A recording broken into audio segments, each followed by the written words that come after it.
On the surface, John Rotondo and Maryann Carolan seem like two average people, but they've managed to accomplish something that few can boast of, getting a show written by them performed off-Broadway in Manhattan.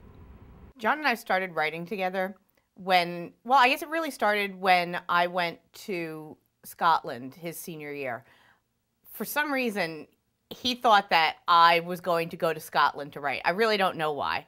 He says that I mentioned it once. I might have been passing that that's one of the things that you could do. And he told me to write an hour a day. And when I got back, we started to write together. We've been writing together since he graduated, since 2007. I just started by asking her, for her opinion on scene ideas, and we started bouncing ideas off each other. Oh, how about this? How about this? And we realized, wow, that we really work well together. So it just kind of slowly developed from there. It turned from scenes to plays to screenplays, and we have a total of, I'd say, about 7 to 10 scripts. There's a variety, one-act plays, some teleplay or two, and screenplays. So a wide variety before Love Awkwardly. It was actually John's idea. John came up with the idea to write a collaborative play with the students at Union Catholic. And we broached the subject with them, and we wanted to write something about high school relationships. We wanted to treat high school relationships, they're important when you're in high school. They're the foundation for the rest of your life, the relationships that you're going to have. So we wanted to treat it with some dignity and not the way it's usually treated. I really wanted to tell it from a true, honest standpoint, not something that looks down to teenagers, but something that really pinpointed the right way. I really do think that the appeal is that we treat this subject, with respect and dignity, which is not a way that high school relationships get treated, especially by adults. Adults kind of run away from those relationships. They're often too painful for us. So I went to Mayor and I said, I have this idea, let's create something. And she suggested that we use the real life stories of the kids that we've been working with the musical and the play. It's really an honor. I mean, without the two of them, it would never have gotten done. They wrote an amazing show together, and they wrote the part of Randy for me. I mean, right there, that's just a shock. And it's just very humbling to be involved in something like this. We first produced the show at Union Catholic. We were lucky enough to be able to use the UC summer program as a starting point. And we developed the show there. We got from UC to the Manhattan Theater Source by filling out an application. In the middle of the summer, John got curious about how a play that was recently on Broadway called Title of Show, how that small show had gotten all the way to a Broadway house.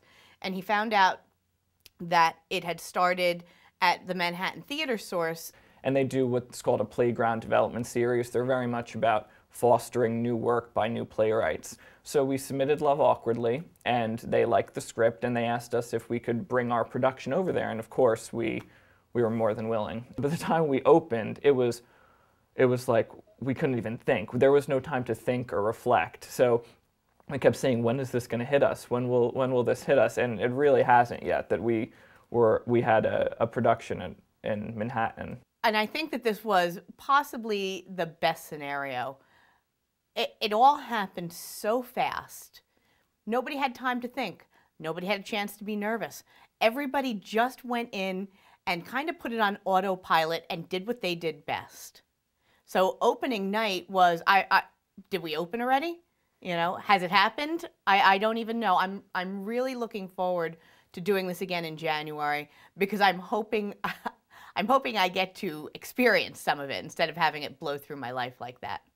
What do I think about the actors? I think that I've not worked with a group of people as diverse and capable as this group is. We're asking high school students with limited experience to perform on a professional level, to perform in an off-Broadway house, to go to school all day and then trek in on the train and do a show and come home late at night and get up and do it all over again the next day. I mean, it's incredible to work with them, and their professionalism and their dedication and their ability to do this is amazing to me. When it came down to the show, John and Mare really pulled us through, and everyone was there for each other. I mean, we really helped each other through it, and it was in the middle of during school, so everyone had the same exams, same grades, and we really had to be there for each other, and it was like a family. I think that what we've learned from this experience is that it takes an awful lot of work, but when people work together, they can accomplish just about anything. There's a quote by Thomas Edison that says, most people miss opportunity because it's dressed in overalls and it looks like work. And that's exactly what this is. We've worked endlessly on this. John and I are in the process of incorporating and forming our own theater company. It's an endless process. I mean, we work on it all the time. There's hundreds of things that need to be done. You know, it's an awful lot of work, but that's when an opportunity like this presents itself. That's really something that you have to take an advantage of. Mare and the kids involved have really inspired me to continue writing, to continue developing a theater company that's youth-centric, that's exciting, that's creative. Our mission as a new theater company is always to include the youth in a professional, technical way, not in an intern way where, you know, go fetch us some coffee. We want to use them in the creative, professional way, and we think that's possible. The future of Love Awkwardly, I think, is pretty open. You know, we have a lot of ideas that we're working on with it.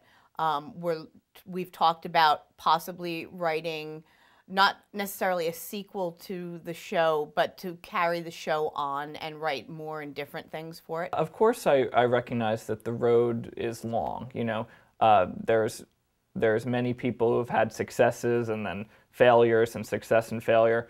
But this is definitely, Love Awkwardly going to New York is definitely something that has boosted our confidence. It reiterates what we knew, that we can create something that people will like and want to come back to.